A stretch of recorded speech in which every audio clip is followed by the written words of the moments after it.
Isaiah, we are standing in front of the bathroom sink. Can I ask you a few questions? Mm-hmm. All right, great. Can you turn the hot water on for me?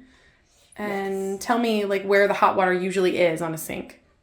It is usually on the left. What if you turn the hot water on and it's really cold and the cold is really hot? Do you know how to swap that around?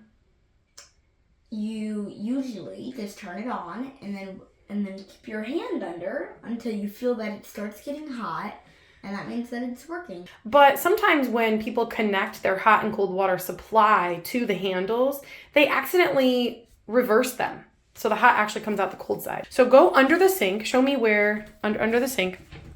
I want to show you where the water supply lines are.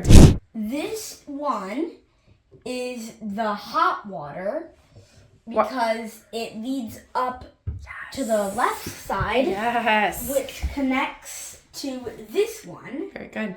And the other one is the cold water that connects to this one. Absolutely right. So, like we said before, if someone accidentally has cold on the left and hot on the right, what should they do? You can disconnect that hose. And then you disconnect the other hose and you flip-flop them around. Does that make sense? Mm-hmm. Awesome. Thumbs up.